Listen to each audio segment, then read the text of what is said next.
Meus irmãos, nos preparando então agora, queridos, para a mensagem de Deus nesta noite, no culto vespertino, vamos voltar ao livro dos Juízes, no seu capítulo de número 7. Livro dos Juízes, capítulo de número 7, irmãos. Nós faremos a leitura do versículo 1 ao versículo 25, ou seja, a primeira parte do capítulo.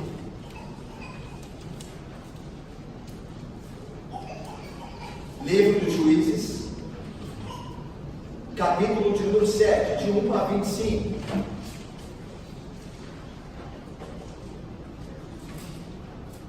Meus irmãos, antes de nós fazermos a leitura do texto, nós fazemos então uma rápida recapitulação. Nós vimos então que Deus, antes de levantar o quinto juiz, Gideão, Deus, ele de fato novamente manda um opressor para corrigir ao seu povo que houvera reincindido novamente em pecado. Nós temos visto no livro dos Juízes, o povo tem se esquecido de Deus. Deus então oprime o seu povo, corrige o seu povo através das mãos dos inimigos que estão ali ao redor de Israel, em Canaã. E então o povo clama a Deus, e Deus, em sua graça e misericórdia, envia um libertador. E aí então esse ciclo se repete. Deus agora envia os povos beduínos, os nômades no deserto, entre eles os midianitas, que lideram a coligação contra Israel. E Israel é oprimido. Lembra que os midianitas, junto com as tribos do deserto, acampam-se em Canaã uma vez por ano para consumir tudo que foi plantado. Na época da colheita, os midianitas chegam, acampam-se no território de Israel e tomam tudo, todo o alimento, tudo aquilo que fora colhido. E Israel então é oprimido, passa por grande tribulação. Então Israel clama ao Senhor e o Senhor nos ouve, embora, como nós temos visto, nesse momento, ele envia, antes de enviar o libertador, envia o profeta para dizer: olha, vocês têm zombado de Deus, você tem abusado da graça de Deus, você tem pecado, tem clamado ao Senhor, o Senhor tem ouvido, mas o Senhor tem visto que vocês têm reincidido em pecado, vocês são libertos e voltam ao pecado. Isso não tem passado desconhecido de Deus, vocês têm zombado dele, você tem abusado da graça dele. Ou nas palavras do escritor aos Hebreus, vocês têm pisado o sangue de Cristo, você tem vindo por um caso com a graça dele, e Deus está vendo essas coisas. E então, após enviar o profeta, Deus chama a Gideão. Lembra que Gideão está escondido no lagar, mas malhando trigo. E então o anjo do Senhor se apresenta e diz: olha, dispõe, na linguagem do texto, valente de Deus, Deus libertará Israel das mãos dos midianitas por intermédio seu, por teu intermédio. E então Gideão diz: olha, quem eu sou? As referências de Moisés, os homens da Bíblia, fracos, medrosos, homens que não criam como deviam, mas Deus vai usá-los mesmo assim em suas fraquezas. Ele diz: eu sou o menor da casa do meu pai, não sou ninguém. Aí o anjo diz: não te mandei eu estarei contigo, diz o Senhor. E então Gideão pede provas a Deus. Nós vimos isso no sermão passado, de que Deus realmente estava com ele. Mas antes, Deus também faz uma prova quanto à fidelidade de Gideão. Pede Gideão que derrube o altar de seu pai, que era dedicado a Baal. E o Gideão, inconstante na fé, obedece. Deus já está trabalhando nele. Ele já passa de um homem duvidoso para um homem obediente. E ele vai então e derruba o altar. Isso dá uma confusão na sua casa. Nós vimos isso no domingo passado. Mas antes de Gideão perder a liderança do seu povo por conta disso, ou ganhar a disposição dos seus parentes por ir contra a casa do seu pai por causa da idolatria de Joás, pai de Gideão, o que acontece é o contrário. O que acontece é que Deus dá o coração dos seus irmãos a Gideão e o exalta como líder de Israel. O povo está pronto para a batalha. O povo está pronto para a batalha porque o povo, pela graça de Deus, pelo Espírito de Deus, viu em Gideão um líder carismático, porque o Espírito de Deus possuía Gideão de maneira tão forte que o povo começou a confiar na liderança de Gideão pela mão de Deus. Concomitantemente a isso, ao estabelecimento de Gideão e a sua crescente como líder bélico, militar entre os israelitas, está os de Midian, os midianitas, junto com os exércitos das tribos do deserto, vindo para tomar todo o fruto da terra dos israelitas. O texto diz que concomitantemente, no capítulo 6, os midianitas estão subindo a Israel e se acampam no vale de Jezreel para tomar tudo, consumir Israel. Então você vê que o contexto está pronto para a batalha. Gideão é o líder agora exaltado da parte de Deus. O povo confia em Gideão. Há uma urgência para que ele haja, porque os midianitas estão acampados contra Israel. Então todo o contexto, todo o plano de fundo está preparado para a batalha. E agora nós vamos ver a batalha. O capítulo 7, o início do capítulo 7, a primeira parte, fala da batalha de Gideão contra os midianitas. Ou melhor, ou muito melhor, a batalha do Senhor contra os midianitas. Vamos então ver o texto? Veja comigo, eu farei a leitura e depois nós passaremos a exposição do texto sagrado. Acompanhe comigo a leitura, irmãos, preste atenção. Então, Jerubaal, que é Gideão, se levantou de madrugada e todo o povo que com ele estava e se acamparam junto à fonte de Arote, de maneira que o arraial dos midianitas ficava para o norte do vale, de fronte ao reino de Moré. Disse o Senhor a Gideão: é demais o povo que está contigo, para eu entregar os midianitas às suas mãos. Israel poderia se gloriar contra mim, dizendo: a minha própria mão me livrou. Apregou, pois, aos ouvidos do povo, dizendo: quem for tímido e medroso, volte e retire-se da região montanhosa de Gileade. Então voltaram do povo 22.000 e 10.000 ficaram. Disse mais o Senhor a Gideão: há ainda povo demais, tem muita gente aí. Faz-os descer as águas, e ali os provarei. Aquele de quem eu te disser, este irá contigo, esse contigo irá. Porém, todo aquele de quem eu te disser, este não irá contigo, esse não irá. Fez Gideão descer os homens e as águas. Então o Senhor lhe disse: todo que lamber a água com a língua, como faz o cão, esse porás à parte, como também a todo aquele que se abaixar de joelhos a beber. Foi o número dos que lamberam levando a mão à boca, 300 homens, e todo o restante do povo se abaixou de joelhos a beber água.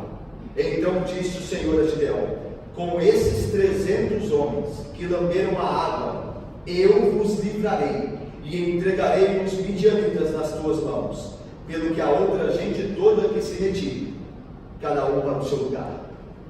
Tomou o povo provisões nas mãos e as trombetas. Gideão enviou todos os homens de Israel, cada uma sua tenda. Porém os 300 homens reteve consigo. Estava o arraial dos midianitas abaixo dele, no vale.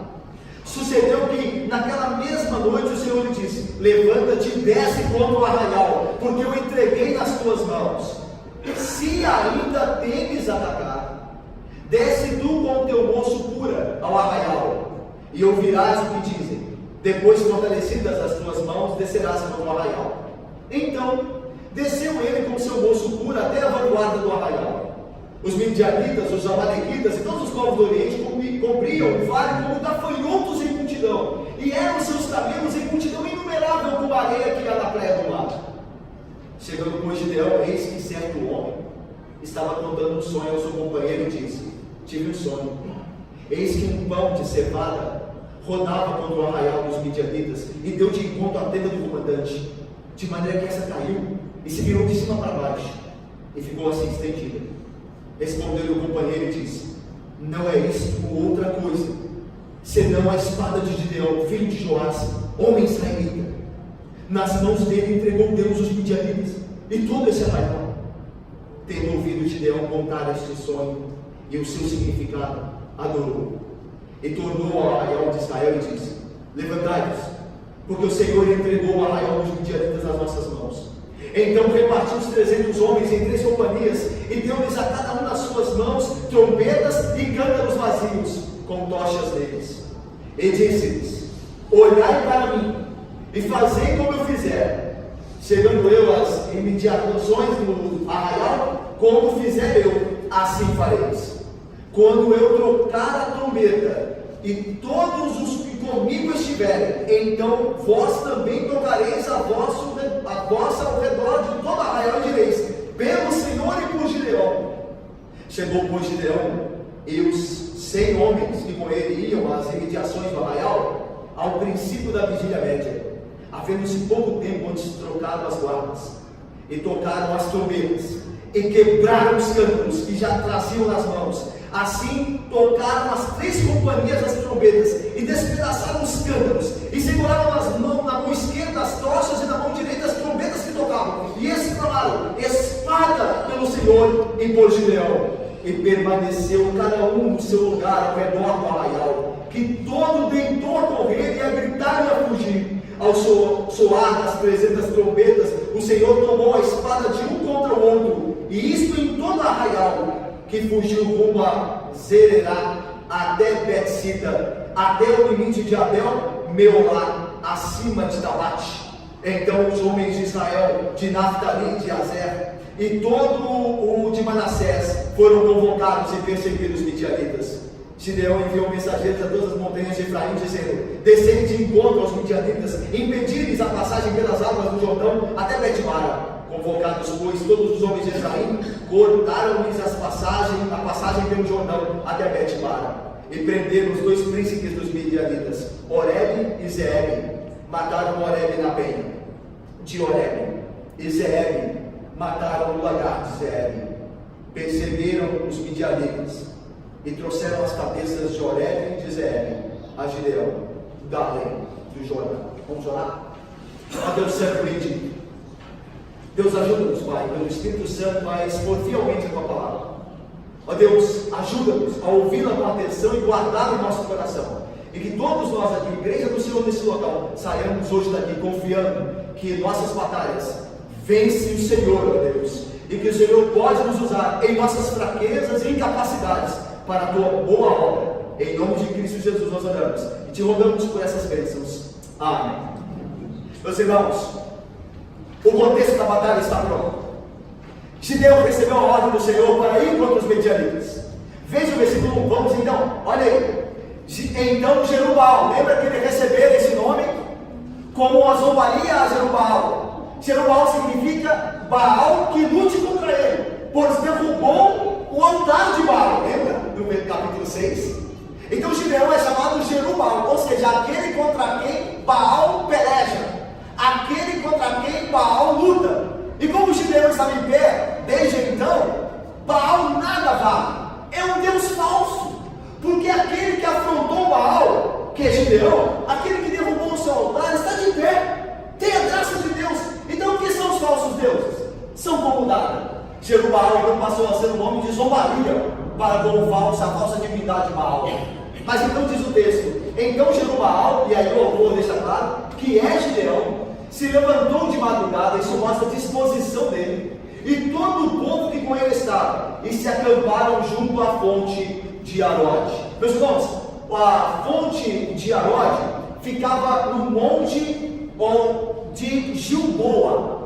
Havia uma região em Canaã, ao norte de Canaã, chamada até hoje, chamada Gilboa. Nesta região havia um monte famoso, o Monte Gilboa.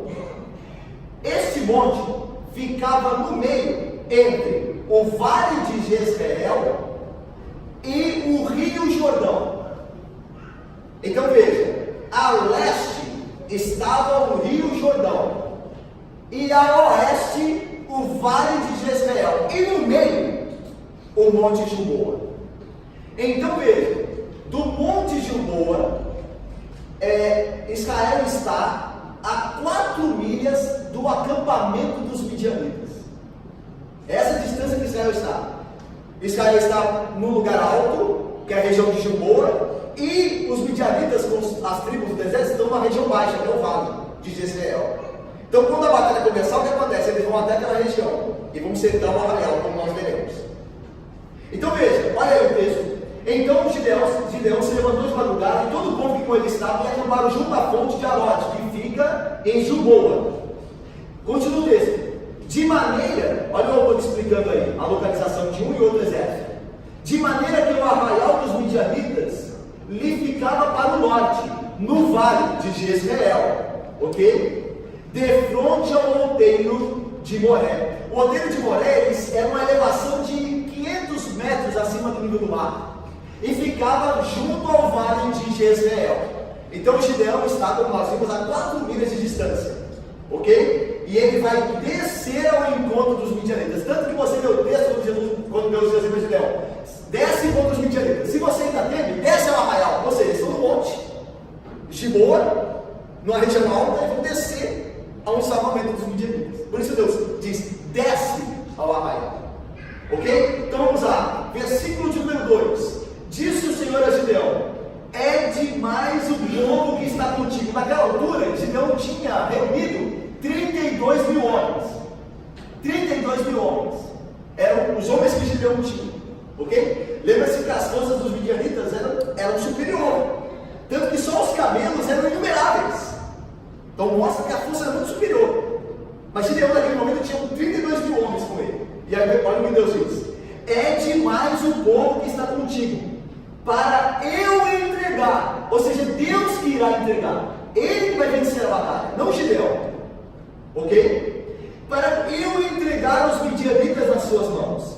Se vocês vencerem por esse número, Israel poderia se gloriar contra mim, dizendo: a minha própria mão me livrou. Nós já sabemos então, meus irmãos, porque Deus vai começar a diminuir o exército de Gideão. Por quê? Para livrar o Israel do pecado da presunção, do orgulho. Se Israel for com essa força bélica, ainda que um pouco menor do que os midianitas, eles ainda assim, e nós nos gabamos de poucas coisas que nós fazemos, nós nos gabamos, não? Então eles poderiam se gabar, se orgulhar, dizendo: olha, nós nos livramos pelas nossas mãos. Esses 32 mil homens deram conta do recado. E Deus diz: não. Para que isso não aconteça, para que Israel não peque, porque se lembra que o povo de Israel é um povo que anda com uma fé de fato falha, fé fraca. Estão idolatrando Baal, então não gostava nada de se orgulharem do filho. E Deus então, vendo isso, sabendo disso, plenamente, diz: é demais o povo. O meu objetivo é que por meio desta vitória, a minha glória seja revelada. E não haja motivo para o pecado de orgulho de Israel. Então esse povo que está contigo, Gideão, é demais para o meu propósito. Então vejam mais, olha aí. Versículo 3. Apregou-a, pois, aos ouvidos do povo, dizendo: quem for tímido e medroso, volte e retire-se da região montanhosa de Gileade. Até, meus irmãos, Gileade aqui no texto é difícil saber a localização. Porque naquela região do norte, que compete ali as tribos de Asser, Manassés, Efraim, não havia um lugar chamado Gileade. Então os estudiosos do texto sagrado dizem que possivelmente um copista, copiando um texto de outro, falhou na redação e colocou Gileade aqui. E a melhor tradução, a melhor palavra é Gilboa, que é onde fica a fonte de Arode que nós falamos, do Monte de Boa. Então, ao invés de Gileade aí, é melhor entender Gilboa, por conta do copista, o erro do copista. Então, eles estavam próximos de Gilboa e os homens deveriam voltar para Gilboa e não ir ao Vale de Jezreel para a batalha contra os midianitas. Então, esse aí, Gilboa, é melhor. Olha então: apregou, pois, aos ouvidos do povo, dizendo: quem for tímido e medroso, volte e retire-se da região montanhosa de Gileade. Então voltaram, irmãos, daquele exército de outrora, 32 mil homens, voltaram 22 mil foram embora, e 10 mil ficaram. 2/3, cerca de 2/3 do exército foi embora. Só com essa palavra que Deus enviou a Gideão para dizer: quem for medroso e tímido, volte, não fique. É interessante que a lei de Moisés, com relação à guerra de Israel, em Deuteronômio, irmãos, nós encontramos leis sobre a guerra. Porque Israel ia guerrear por causa da disposição dos povos de Canaã para deixarem Israel entrar. Por causa dessa disposição, Israel teria que guerrear. Deus criou leis de guerra. E diz que alguns homens deveriam ser dispensados da guerra em alguns casos. Eu vou ler para os irmãos. Em que casos? Segundo a lei de Moisés. E é o que Deus está mandando que Gideão aplique aqui. Olha só. Deus diz assim: os oficiais falarão ao povo acerca das leis da guerra. Qual homem que edificou casa nova e ainda não a consagrou? Qual é o homem que construiu uma casa nova, mas ainda não habitou nela? Que este homem vá e torne-se para a sua casa, para que não morra na peleja e outro a consagre. Então um dos casos é: alguém construiu uma casa recentemente, ainda não desfrutou da casa, pode voltar, não fica para a guerra. Segundo caso, qual homem que plantou uma vinha e ainda não a desfrutou? Vá para casa para que não morra na peleja e outro a desfrute. Então, outro caso, outra exceção. Um homem que plantou a vinha e não colheu dos frutos, não desfrutou dos frutos da vinha. Então vá, não precisa batalhar. Outro 5, ele para que vá e desfrute da sua vinha. Terceiro caso. Qual homem que está desposado com alguma mulher e ainda não a recebeu de fato, não teve relação íntima com ela? Vá, torne-se para casa para que não morra na peleja e outro homem a receba. Então, 3 casos, por enquanto. O homem que constrói uma casa nova, o homem que o seu plantio, no caso da vinha, começa a dar os frutos, ele não usufrui os frutos, e o homem que acabara de casar. Esses eram dispensados da batalha, se tornavam de certa forma reservistas, eram dispensados da batalha. Agora tem mais um caso, e agora esse caso é que se aplica ao texto. Olha só o que a lei de Moisés continua dizendo: proclama através dos oficiais qual o homem medroso e de coração tímido. Quem é tímido e medroso? Vá e torne-se para casa. Agora veja o motivo, porque todos eles têm motivos. Ó, vá para a casa que você construiu para que você habite nela, usufrua dos bens que você construiu ali. A vinha para que você coma o fruto, a mulher para que você a receba como mulher de fato. Mas qual é o motivo dos de coração medroso e mora? Tem que ter um motivo, e aí Deus vai explicar. Para que o coração de seus irmãos não se derreta como o seu coração. Isso aqui é magnífico. Porque, meus irmãos, tem uma coisa que prejudica a obra de Deus, é um coração medroso. É gente que vive murmurando, falando mal. Isso é contagiante pela nossa queda, pela nossa doença dele. Como nós nos influenciamos quando alguém murmura do nosso lado, quando alguém crê que tudo vai dar errado, quando alguém é medroso, como isso contagia. Então Deus diz: mande-o para casa, para que o povo, o coração do povo, não se contagie com o coração medroso. Por isso que a Bíblia diz que os medrosos não entrarão no reino. Para longe, para fora do reino dos covardes. O seu lugar é o inferno. Porque eles prejudicam muito. Meus irmãos, nós temos medos. Nós muitas vezes somos covardes. Nós não estamos pregando o perfeccionismo. Mas o que é a fé? Senão aquele que tem depositar a sua confiança no Deus que tudo pode.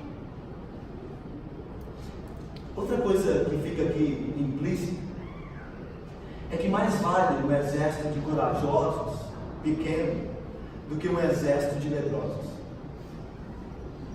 É melhor você ter poucos homens e mulheres comprometidos do que ter muita gente que não está tudo. Hoje na igreja você tem as igrejas são enormes, mas você vai ver quem realmente está comprometido com a obra. Você pega, faz uma peneira ali. É melhor ter poucos comprometidos do que ter muitos. É melhor ser uma. Veja, nós queremos como igreja crescer sempre, mas é melhor crescer paulatinamente, devagar e crescer bem, naturalmente, do que inchar, ter muita gente descomprometida. Não se preocupe com números. Deus faz a obra com poucos. Não fez a obra com 12 apóstolos, só 12. 12 apóstolos, irmãos, mudaram o mundo nas mãos de Deus. 300 venceram a batalha contra um exército infinitamente maior dos midianitas. Deus faz a obra com poucos. Não se preocupe com números, preocupe-se com a qualidade, com o compromisso, com a seriedade pela graça de Deus. Vamos lá. Versículo de número 4. Deus não estava ainda, de fato, contente com o número. Ficaram ali 10.000. Tá bom, tá? Eu se fosse de leão, olha, Senhor, tá bom, não mexe mais não, que, né? Já tá, não tá bom, mas Deus não estava contente. Olha só, diz o texto. Vamos ler mais, versículo 4. Lemos juntos? Disse mais o Senhor: ainda vou mais, faço descer as águas e alimento também aquele de quem eu disser. Este irá contigo, esse contigo irá. Porém, todo aquele de quem eu te disser não irá contigo, esse não irá. Então, ainda há pouco demais contigo, Gideão, disse o Senhor. Desce as águas. Lembra que os israelitas estavam acampados, como diz o texto no início do capítulo 7, junto à fonte de Arão. Então a água posta do acampamento. Então Deus diz: desce as águas. Vocês estão perto das águas aí. Desce as águas. E ali eu provarei vocês. Os que beberem água, diz o texto agora para dizer, como o cachorro bebe, serão separados do mar. E os que se abaixarem para beber água de outro. Olha o versículo de número 5. Fez Gideão, então, eles vão obedecendo. Veja como Gideão está obedecendo. Veja como a fé deles está sendo trabalhada.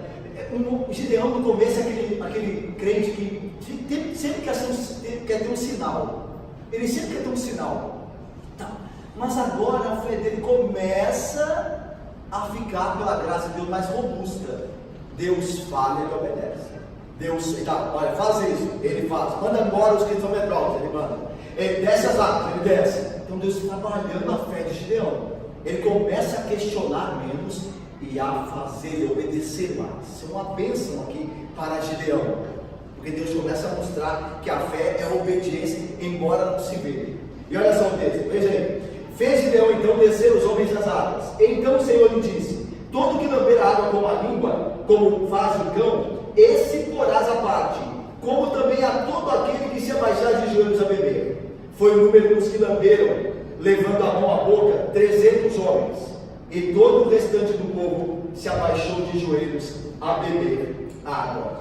É interessante aqui, meus irmãos, que Deus agora escolhe de uma forma tanto que estranha para poder dividir o exército e escolher apenas os 300 que lamberam ou tomaram a água como um cão faz, que lambe com a língua. É interessante que o versículo 6 diz que os homens que lamberam como cães, eles levaram a água com a mão na boca.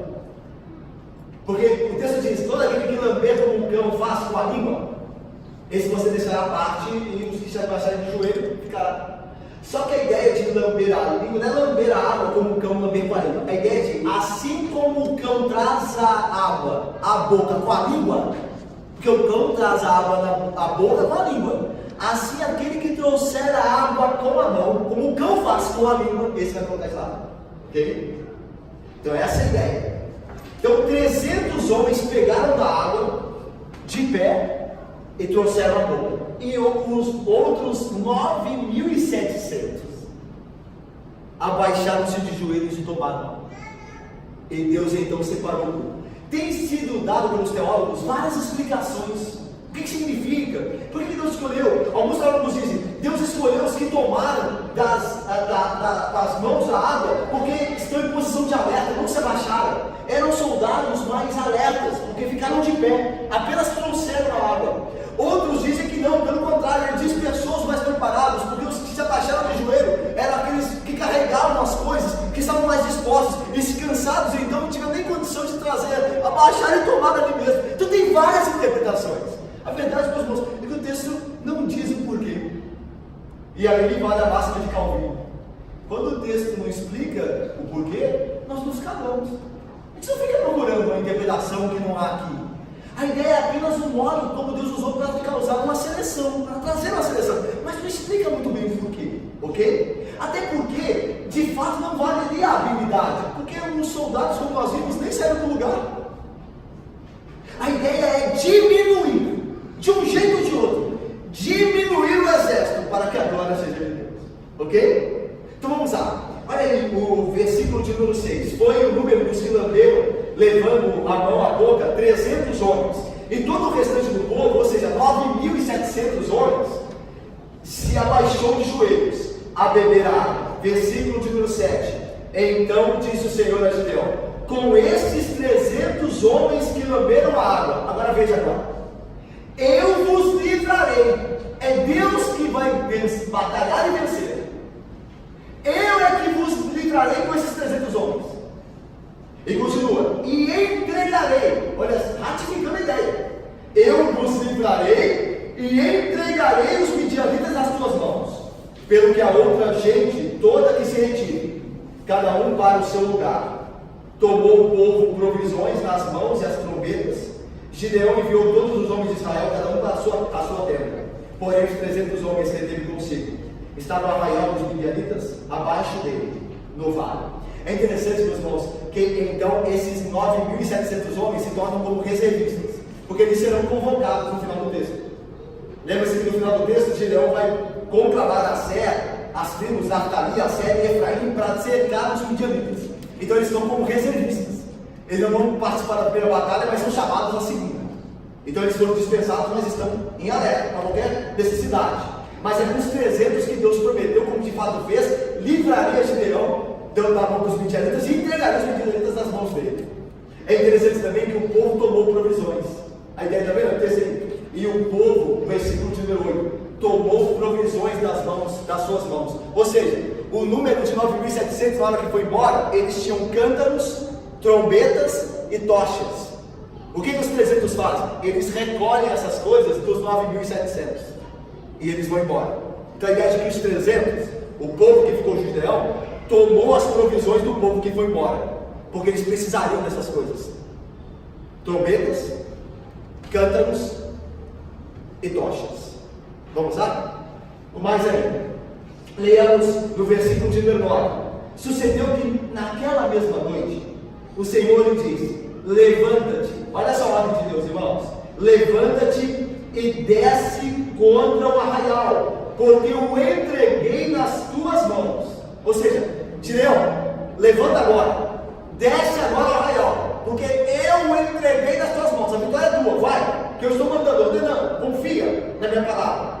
Agora veja o que Deus acrescenta, versículo 10: se ainda temes atacar, desce tu com o teu povo, moço pura, ao arraial, e ouvirás o que dizem. Depois, fortalecidas as tuas mãos, descerás contra o arraial. Então é só, irmãos, Deus chamou Gideão naquela mesma noite, trouxe a palavra a ele e disse: levanta-te agora e desce contra o arraial, porque eu entreguei nas tuas mãos. Mas aí Deus diz outra coisa, traz outra possibilidade. Ele vai dizer assim: se ainda temes atacar, porque veja, o exército foi reduzido drasticamente. De 32, no momento, estavam só com 300 homens. 32 mil para 300 homens. Visualmente, isso é um choque. E é interessante que lembra que Deus está querendo trabalhar com Gideão, que é aquele que gosta de ver para crer, e fazer dele o que crê para ver. Porque Deus está tirando todos os recursos dele, do exército, porque os olhos deles estão, não vão vencer. Mas Deus quer que aquele que sempre está pedindo um sinal, que mantenha a fé pelo que vê, não veja, mas creia. A ideia do texto é isso: Gideão começa pedindo muito para ver, e Deus diz para ele: você tem que crer. Então Deus vai dizendo assim: desce agora porque eu entreguei. Mas aí Deus é gracioso com nossas falhas, Deus é gracioso com nossas fraquezas. Deus vai levar em consideração a fraqueza de Gideão. Não é que Deus está falando assim: olha, você tem que crer em mim, mas se você não quiser, você pode também descer para ver. Não. Deus diz assim: desce agora, Gideão. E a resposta que Gideão deveria ter dado é: sim, Senhor. Mas como Gideão é fraco como eu e você, Deus mostra a sua grande misericórdia e amor, entendendo essas fraquezas e nos dando da sua graça de meios para que nós sejamos fortalecidos. Isso é muito poderoso aqui, muito bonito para acerca ou referente ao ser de Deus, a sua obra, a sua pessoa. Ele diz assim: desce agora, Gideão, crê na minha palavra. Mas como eu sei que você é fraco, se você ainda tem, eu vou dar um sinal para você. Desce ao arraial, e a conversa que você ouvir lá vai fortalecer a sua mão. Então veja, o texto não fala do herói Gideão, mas fala do Deus poderoso, que é condescendente com a fraqueza do seu povo, e o ajuda, e tem graça e misericórdia, e tem paciência com ele. Ok? Gideão mostra aqui uma certa fraqueza de novo, porque ao invés de eu querer dar ordem, obedecer, aqui ele está tudo titubeando de novo. E aí Deus diz: eu sei que você pode estar temeroso, desce se você quiser, porque eu darei um sinal lá. E aí isso acontece. O moço cura, então o texto aí, desce com o moço cura. A palavra hebraica é pachem, que é traduzido por cura também. É a referência ao escudeiro. O teu moço escudeiro. O que é um escudeiro? É aquele homem, aquele servo do rei ou do comandante militar que carrega o escudo na batalha. E que se se coloca na frente do rei para impedir que ele morra, ou do comandante do exército. É um homem de confiança, o pura, o pajem, ou o escudeiro. Desce com o escudeiro, o teu escudeiro, desce com ele. É interessante que Deus promove a tua companhia. Você está com medo de ir? Desce acompanhado. Veja a sensibilidade do Deus que entende a fraqueza do seu povo. Eu vou te dar um companheiro, desce com ele, e eu te conformarei que eu hei de entregar o arroio dos midianitas das tuas mãos. Olha o texto, veja aí, versículo de número 11. Então desceu, na segunda parte final, então desceu ele com o seu gozo pura até a vanguarda do arraial. Vanguarda do arraial é aquele grupo de soldados, no caso dos midianitas e tribos beduínas, que ficavam na frente do acampamento, que era o grupo dos melhores soldados.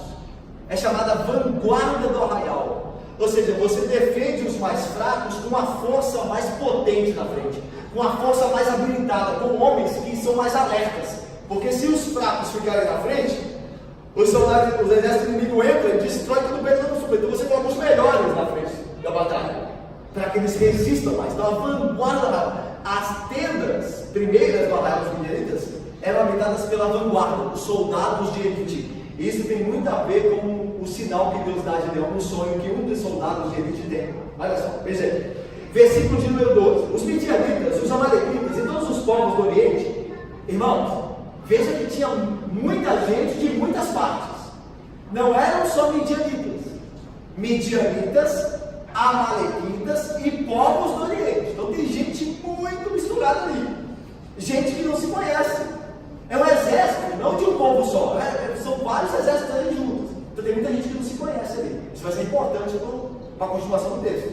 Olha só, versículo de número 12, melhor. Os midianitas, os amalequitas e todos os povos do Oriente cobriam o vale como gafanhotos em multidão. A ideia de gafanhotos aqui é aqueles que consomem o fruto da terra.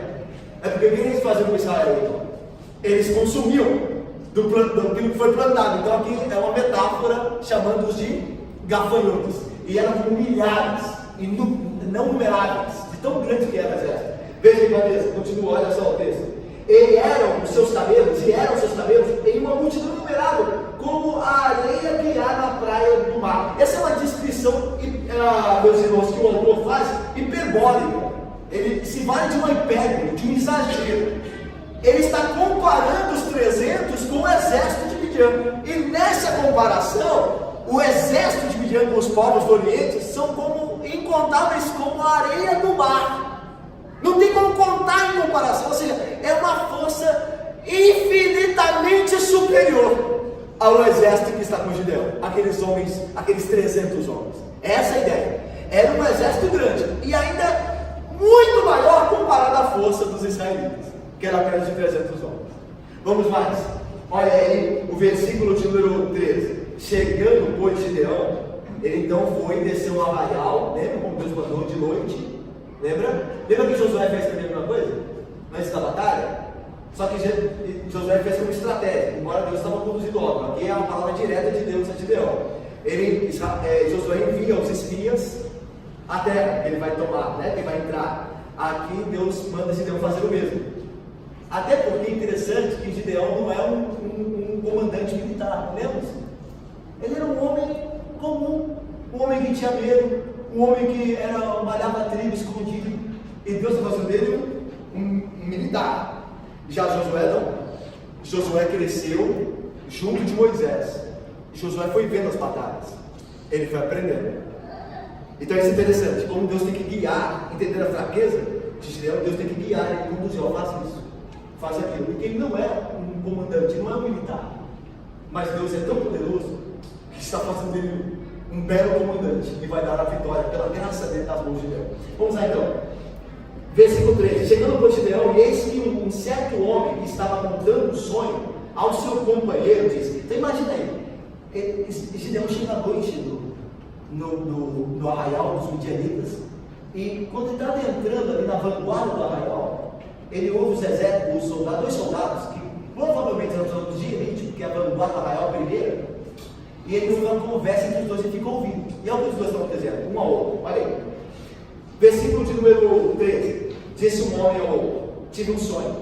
Eis que um pão de cevada rodava contra o arraial dos midianitas, e deu de encontro à tenda do comandante, de maneira que essa caiu, e se virou para cima, de cima para baixo, e ficou assim de seguida. Respondeu o companheiro e disse: não é isso outra coisa, senão a espada de Gideão, filho de Joás, homem israelita. Nas mãos dele entregou Deus os midianitas e todo este arraial. Vamos lá, irmãos. A interpretação do sonho, o companheiro de quem o contou já dá clara para a gente. Olha, isso quer dizer que o Deus de Israel entregou a nós nas mãos de Gideão, filho de Joás. Ele vai nos derrubar através dessa divindade. O nome de Deus aí é Elohim, do hebraico, que é aplicado a qualquer divindade, tanto pagã quanto ao próprio Deus de Israel. A ideia do quem interpreta o sonho aqui diz assim: o Deus dos israelitas, este Deus, essa divindade, nos entregou nas mãos de Gideão. Nós estamos perdidos, todo o arraial. Mas a ideia é, por que ele interpreta o sonho assim? O que tem a ver com o pão de cevada rodando e batendo na tenda do comandante e ela ficando de cabeça para baixo, estendida assim? Porque o pão de cevada era a comida dos pobres. A cevada, ela era um tipo de alimento, um tipo de produto que os pobres tinham acesso. Era produzido em grande escala. Você precisava ter dinheiro demais para comprar. E como Israel estava oprimida pelos midianitas, então levaram todo o sustento. O que você encontrava fácil? Cevada. Então os pobres, os oprimidos, é que comiam pão de cevada. E Israel era o oprimido. Era quem estava ficando pobre com a vida dos midianitas e a retirada dos seus bens de consumo ali. Então o homem vê bem. Esse pão de cevada é Israel, porque é aquele de quem nós estamos tirando a sobrevivência. Eles têm que comer aquilo que todo pobre come, que é o pão de cevada. É a única coisa que resta para eles. E eles vêm rodando e batem na tenda. É interessante que tenda é o símbolo dos midianitas e dos povos do Oriente, porque são nômades, vivem armando tenda. E a tenda do comandante, ou seja, a ferida, o ataque, ele vai acabar com o exército, porque é a tenda do comandante, não é de qualquer um. É virada de cabeça para baixo. E aí veja o texto: e assim permanece. Ou seja, a vitória é completa. O assim permanece, virada de cabeça para baixo, é que o comandante, ele é eliminado e não tem como desvirar a tenda, estabelecê-la de novo. Fica estendida de cabeça para baixo.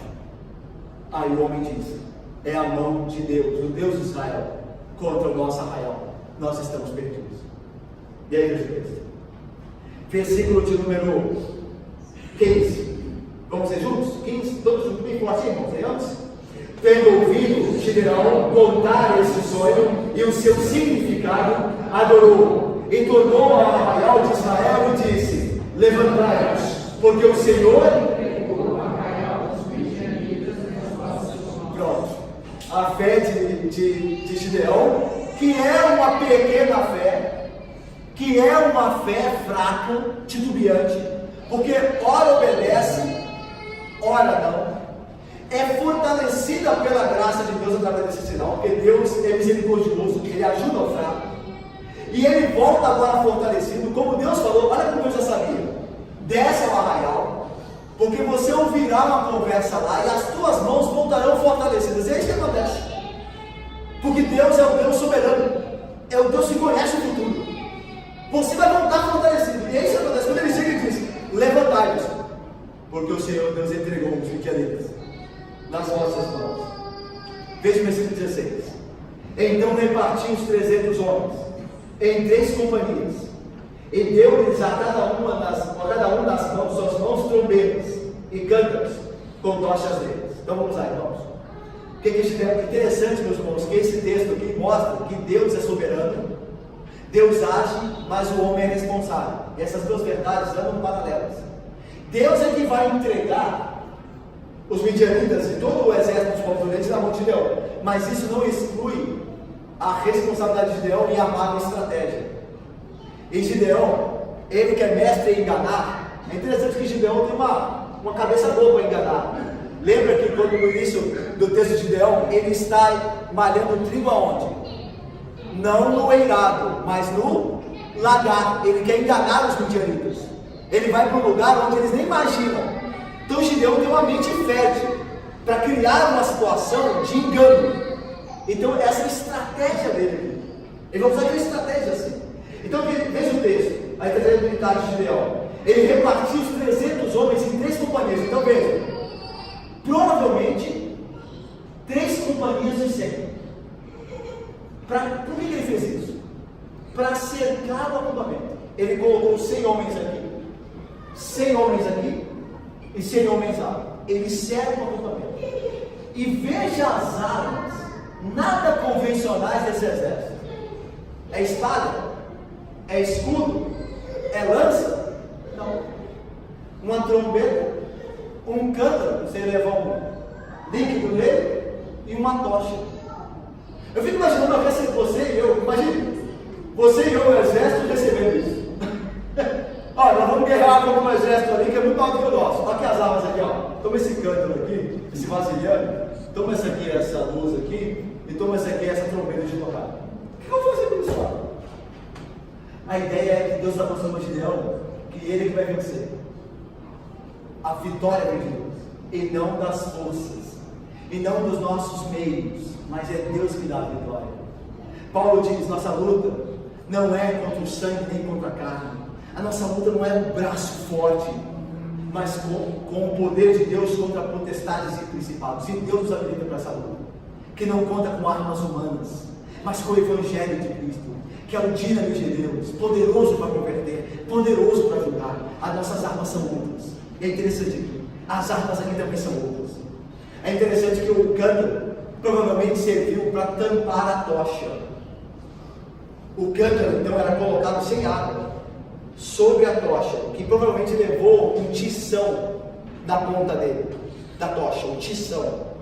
Na hora que Gideão dá ordem, eles tiram o cântaro, balançam a tocha no ar, o tição atende, eles quebram o cântaro e tocam a trombeta. O som ecoa no vale e dá a sensação de que é uma grande batalha acontecendo, como será descrito.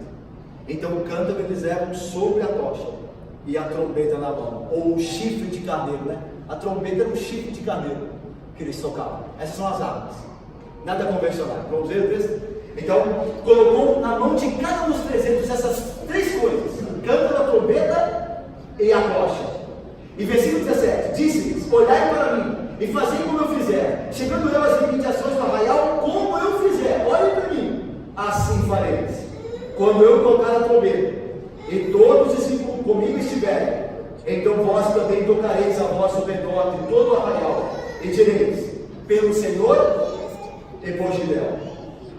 Versículo 19: chegou, pois, Gideão e os 100 homens que com ele iam. Lembra que é o grupo, a companhia que está com Gideão. As outras 2 companhias já estão indo para outro lado, cercar o arraial dos midianitas em outro lugar. Mas Gideão tem 100 com eles. Com ele, olha aí. Chegou Gideão com seus 100 homens que com ele iam. As imediações do arraial, ao princípio da vigília média. As horas escuras do dia, a noite, a madrugada de Israel, era dividida em 3 vigílias. Então, as horas escuras de Israel eram divididas em 3 vigílias, chamadas 3 vigílias da noite, ou da hora escura. Iam essas 3 vigílias, todas elas em 4 horas. A primeira ia das 6, quando o sol se punha, 6 da tarde, às 10 horas da noite. A segunda ia das 10 horas da noite, às 2 da madrugada. E a terceira das 2 da madrugada, às 6 horas da manhã, quando o sol nascia. Eram chamadas 3 vigílias da noite. Então nós sabemos a hora em que Gideão e os seus homens chegaram nas mediações do arraial. Chegou em torno do início das 10 horas da noite. Às 10 horas da noite ele começa a chegar ali, nas imediações do arraial. Então o horário é 10 horas da noite. Veja mais. Versículo de número 19. Havendo-se pouco tempo antes trocado as guardas. Então foram trocadas as guardas, né? o turno dos homens do exército de Midian e dos povos do Oriente. E então tocaram as trombetas e quebraram os cântaros que traziam nas mãos. Assim tocaram as 3 companhias, as trombetas, e despedaçaram os cântaros, e seguraram na mão esquerda as tochas, e na mão direita as trombetas que tocavam, e exclamaram: a espada pelo Senhor e por Gideão. Então veja, a ideia que nós falamos, eles tiram o cântaro da tocha, quebram o cântaro, imagina o som ecoando no vale, e aí toca uma trombeta no vale, e acendem a tocha, né? Fazem com que a tocha, o tição acenda, balançando ao vento, e aí então gritam no vale, imagina o que ecoa no vale, o barulho que faz.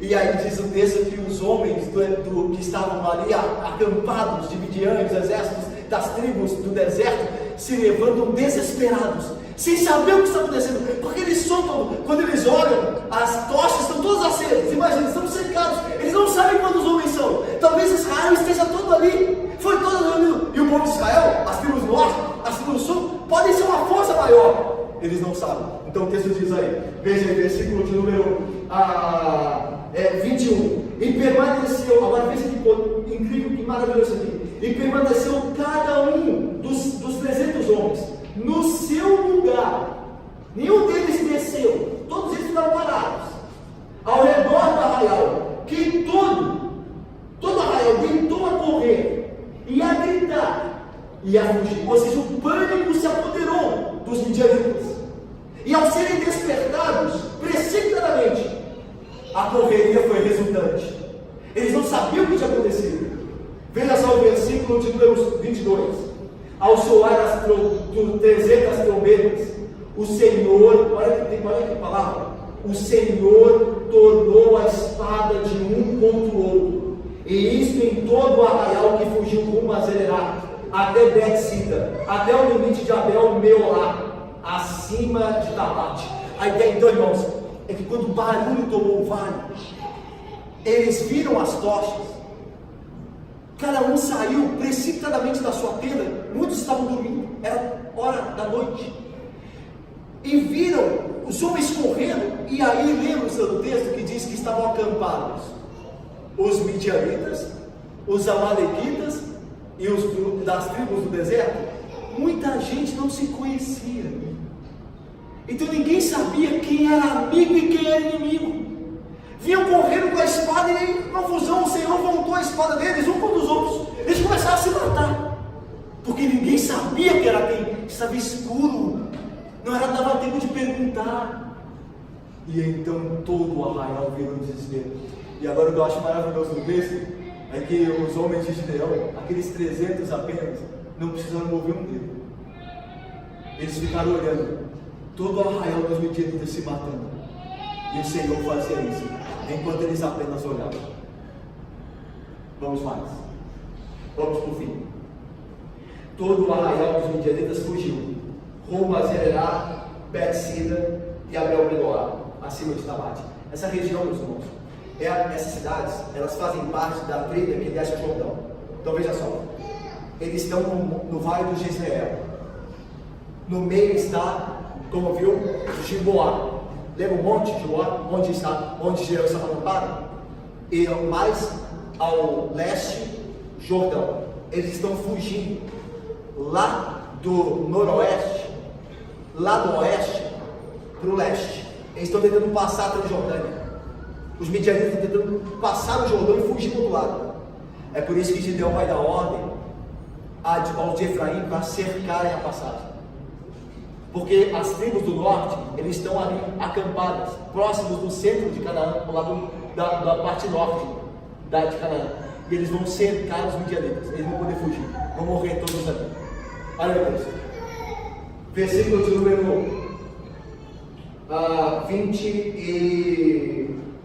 23, olha aí. Então, os homens de Israel, agora veja outras tribos, todas as tribos do norte, e Naftali, e de Azer, e de todo Manassés, foram convocados agora em perseguir os midianitas. Então todos estão fugindo, e agora Gideão convoca todas as tribos, com exceção de Issacar, para a batalha, para cercarem os midianitas para que eles não fujam. Gideão enviou mensageiros a todas as montanhas de Efraim, dizendo: descei, olha aí, descei de encontro aos midianitas, e impedir-lhes a passagem pelas águas do Jordão, está vendo? Até Bet-bara. Convocados, pois, todos os homens de Efraim, cortaram-lhes a passagem pelo Jordão até Bet-Bar. Todo mundo entendendo? Estão fugindo lá do vale de Jezreel, descendo para poder passar o Jordão. No meio está Efraim. Aí Gideão diz a Efraim: cerca-lhes a passagem, mate-os antes que eles passem. E aí então as tribos do norte cercam o comando de Efraim, cercam o caminho. Quando os midianitas estão fugindo de Gideão, dos 300, eles encontram as tribos juntamente com Efraim para cercá-las. E eles não têm escapatória. Olha o texto, versículo de número 24 e 25, terminando aí. Versículo 25. E vamos ler juntos para terminar aí? Leiamos juntos? Bem forte, vamos ver? E prenderam os dois príncipes dos midianitas, Oreb e Zeeb. Mataram Oreb na penha de Oreb, e Zeeb mataram no lagar de Zeeb. Perseguiram aos midianitas e trouxeram as cabeças de Oreb e de Zeeb a Gideão, da além do Jordão. Então, lembra quando o pão de cevada que rodava, bateu na tenda do comandante, ela virou de cabeça baixa e todo? São os dois comandantes ali, os dois príncipes morrem. Ou seja, a vitória é plena, completa, desestabiliza todo o exército dos midianitas e dos povos do Oriente. Oreb e Zeeb têm raízes nos nomes interessantes, né? Engraçados, porque Oreb significa corvo e Zeeb, lobo. O corvo e o lobo, Oreb e Zeeb. E eles são mortos, cortando-lhes a cabeça. Por que cortaram a cabeça? Lembra de Davi? Com Golias? A Bíblia diz que depois de Davi ter matado Golias com a funda, ele pegou a espada de Golias, ele cortou a cabeça. A cabeça servia como um troféu, como um símbolo de uma vitória completa. Não há como mais o inimigo se levantar e trazer a cabeça. Foi o que fizeram os homens de Efraim e de Israel com Oreb e Zeeb, os príncipes de Midian, e trouxeram a Gideão dizendo: o Senhor nos entregou. O que eles queriam dizer? O Senhor fez o que prometeu, destruiu completamente a força inimiga. O que o texto nos ensina? É um texto de batalha. A gente não está mais batalhando, tá? Não quer dizer que agora eu e você vamos comprar agora um cântaro, uma tocha, uma trombeta e sair desafiando as coisas do mundo aí. O que o texto nos ensina? Irmãos, presta atenção. Primeiro, olha que maravilha. Deus usa os mais improváveis, os mais fracos, para a sua glória. Deus usa as pessoas mais fracas, as que têm consciência da sua fraqueza, e Ele os capacita para a sua glória. Deus despreza o orgulhoso. O orgulhoso Deus despreza. Mas o fraco, que confia nele, ele usa. Olha o que Paulo diz. Olha o que o apóstolo Paulo diz. Irmãos, reparai, pois, na nossa vocação. Olhem uns para os outros aqui da igreja. Reparai, pois, os que foram vocacionados. Olhem para as pessoas da igreja. E percebam que não foram chamados muitos sábios segundo a carne, nem muitos poderosos. Há muitos ricos aqui, pessoas ricas demais aqui dentro. Há muitos professores de faculdade, sábios aqui, segundo o mundo. Muitos.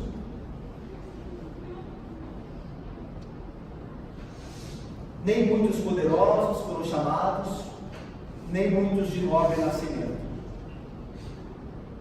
Pelo contrário,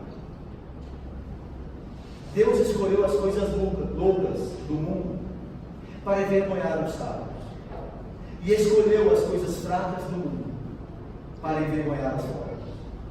E Deus escolheu as coisas humildes do mundo e as desprezadas, e aquelas que nada são, para reduzir a nada as que pensam que são, a fim de que ninguém se glorie na presença dele.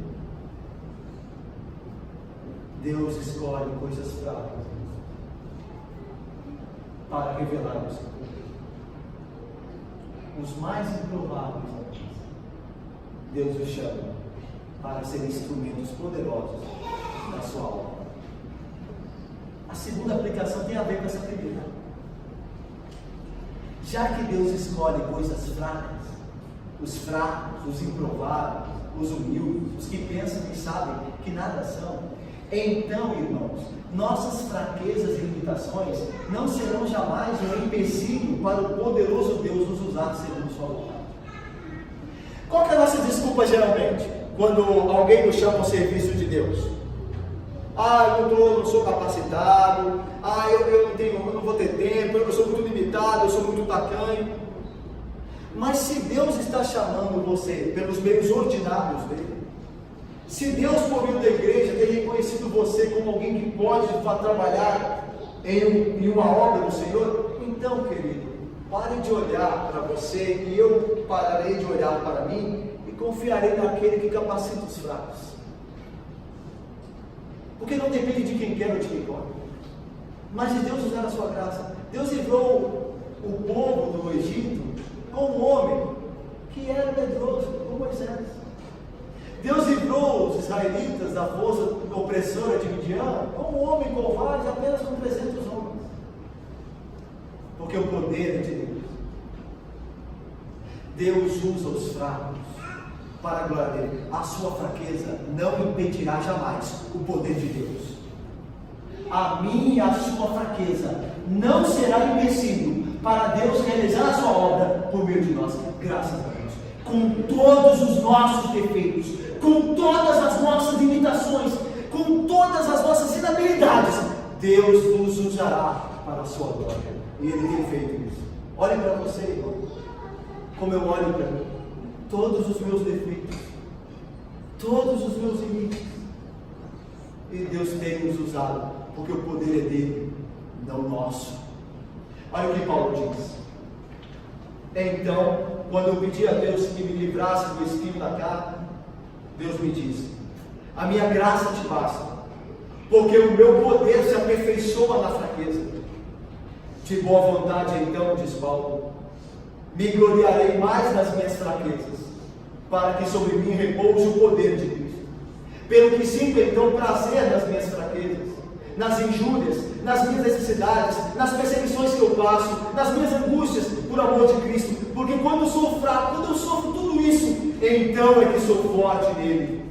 Tudo posso naquele que me fortalece. Paulo era um homem com suas limitações. O apóstolo Paulo não era um super-herói. O apóstolo Paulo escreve que quando ele esteve em Corinto, ele tremeu. Ele ficou tão angustiado que ele queria ir embora. Ele ficou com medo. Tanto que a Bíblia diz em Atos que Jesus Cristo teve que aparecer para Paulo e dizer assim: não temas, Paulo, não temas. Eu ainda tenho muito povo nessa cidade. Ninguém te ousará fazer mal. Eu sei que você está com medo, Paulo. Não temas. O apóstolo Paulo, irmãos, teve medo. Nossas fraquezas e nossos medos não serão empecilhos para a obra de Deus que promova a sua glória. Graças a Deus. Graças a Deus. Deus tem usado os fracos para a glória. Sempre foi assim e sempre será, para que o poder de Deus se aperfeiçoe nas nossas vidas. Terceira aplicação: a batalha é do Senhor Deus, não é nossa, é de Deus. Davi disse assim: saberá toda essa multidão, quando Davi enfrentou Golias, saberá toda essa multidão que o Senhor é que salva, não com espada, nem com lança, porque do Senhor é a guerra. Ele vos entregará nas nossas mãos. Davi disse: toda essa multidão saberá que o Senhor é quem salva, não pela força do homem, nem por espada, nem com lança, mas porque do Senhor é a guerra. E Ele entregará vocês, filisteus, nas nossas mãos. E nós sabemos o fim da história. O salmista diz assim: se ando em meio à tribulação, tu me refazes a vida. Estende a mão contra a ira dos meus inimigos. a tua destra me salva, do Senhor é a batalha.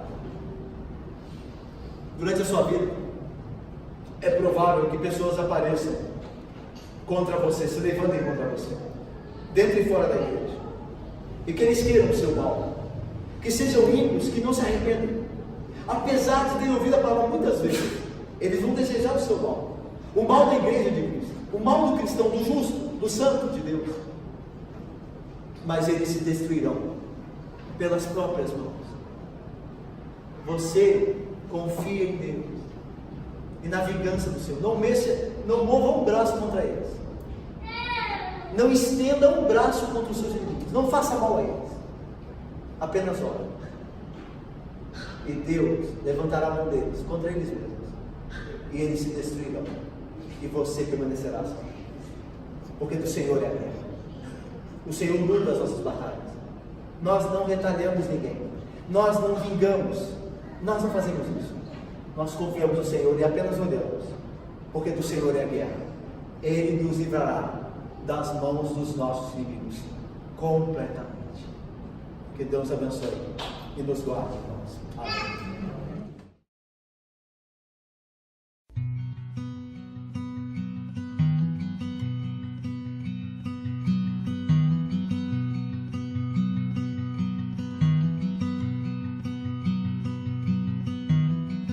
A mighty fortress is our